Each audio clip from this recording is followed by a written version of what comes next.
అంటే నేను 20 సంవత్సరాలు ఒక రాజకీయ పార్టీ కోసం పనిచేసిన బీఆర్ఎస్ పార్టీలో. అంతకుముందు తెలంగాణ జాగృతి సంస్థ ఇండిపెండెంట్గా ఒక 6 సంవత్సరాలు నడుపుకున్నాను.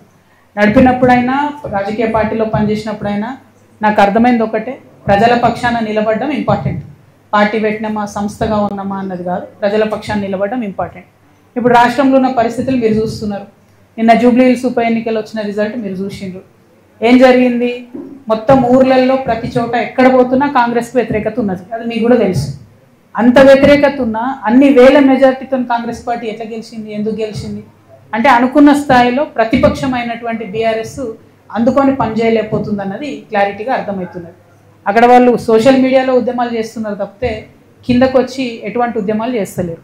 ఇంకొకటి పేరుకు కృష్ణార్జునులు అని చెప్పుకొని ట్వీట్లు పెట్టుకొని వాళ్ళది వాళ్ళు ఒకళ్ళు జబ్బ ఒకళ్ళు జరుచుకుంటూ తప్పితే ఒకళ్ళు వీపు ఒకళ్ళు జరుచుకుంటూ తప్పితే పెద్దగా క్షేత్రస్థాయిలో పనిచేయలేదని అర్థమైంది. ఇలా చాలా కుట్రలు కూడా జరిగినాయి అనుకోండి జూబ్లీ హిల్స్ ఎన్నికలలో. అవి సమయం సందర్భం వస్తే తప్పకుండా అవి కూడా చెప్తాం. కాకపోతే ప్రతిపక్షాలు ప్రజల ఎక్స్పెక్టేషన్ మేరకు పనిచేసినట్టయితే రిజల్ట్ మంచిగా వేరే రకంగా ఉంటుండే జూబ్లీ హిల్స్. సో ఆ ఎక్స్పెక్టేషన్కి తగ్గట్టుగా వాళ్ళు పనిచేస్తలేరు. అక్కడే తెలంగాణ జాగృతి వచ్చి ప్రజల మధ్య నిలబడి ప్రశ్నించాల్సినటువంటి అవసరాన్ని గుర్తించినాం కాబట్టి ఇంత పెద్ద కార్యక్రమం తీసుకొని ప్రతి జిల్లాకు కూడా వెళ్ళి పనిచేస్తా ఉన్నాం. ఇప్పుడిప్పుడే తెలుస్తుంది కదా ఏళ్ల తరబడి చేసే మోసం. అంటే మీకు ఒక లేటెస్ట్ ఎగ్జాంపుల్ చెప్తాడు.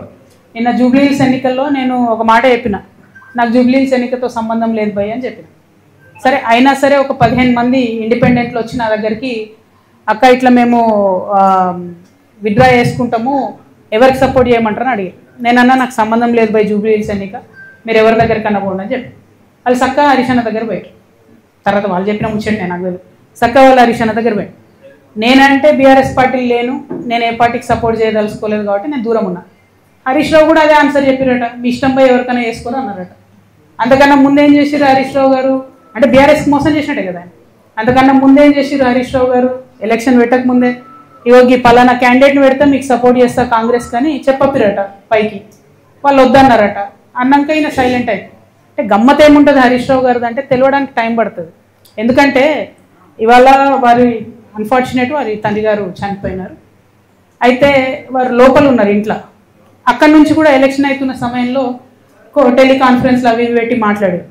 అప్పుడు హరీష్ రావు గారి భజన పరులంతా ఏం బిల్డప్ ఇచ్చిరు, హరీష్ అన్న ఇంత కష్టంలో కూడా పార్టీ కోసం నిలబడి టెలికాన్ఫరెన్స్ పెడుతున్నారు అన్నారు. రిజల్ట్ ఉల్టాయే వరకు ఏం భజన మొదలుపెట్టింది నిన్నటి నుంచి. హరీష్ అన్న లేకపోయా, హరీష్ అన్న ఉంటే అసలు ఇక ఒక్క సీటు కానీ వేసి ఉంటే హరీష్ అన్న జూబ్లీ హిల్స్ గెలుస్తుంటే మన లెవెల్లో మళ్ళీ పెడుతున్నారు. అంటే వెంటనే తప్పించుకోవడం, అప్పటి వరకు మోసం చేయడం, ఇది హరీష్ రావు గారి నైజం. సో ఇంటి దొంగని ఈశ్వరుడైన పట్టలేడు అన్నట్టు చాలా టైం పట్టింది. ఏదో నాకు తెలిసింది కాబట్టి నేను గట్టిగా మాట్లాడుతున్నా కాబట్టి నన్ను బయట వారేసి. బట్ అక్కడ ఉన్న వాళ్ళు వారు ఆలోచన చేసుకోవాలి. At the same time Ramanna కూడా ఒక సభ కాగానే ఏదో మేమే సార్ను మోస్తున్నట్టుగా కార్టూన్ లేపించేసుకొని హరీష్ రావు గారు సార్ను మోసినట్టు ఒకసారి, రామన్న గారు సార్ను మోసినట్టు ఒకసారి ఎవరమేమేమంటారు. సార్ కింద బచ్చగల్లం అందరం బచ్చగల్లం ఉంటే బాగుంటుంది. ఇలా నన్ను బయటకు వారేసిండ్రు కాబట్టి నేను నెత్తి మీద బతుకమ్మ ఎత్తుకున్నట్టు నెత్తి మీద తెలంగాణ సమస్యలు ఎత్తుకొని తిరుగుతున్నాయి.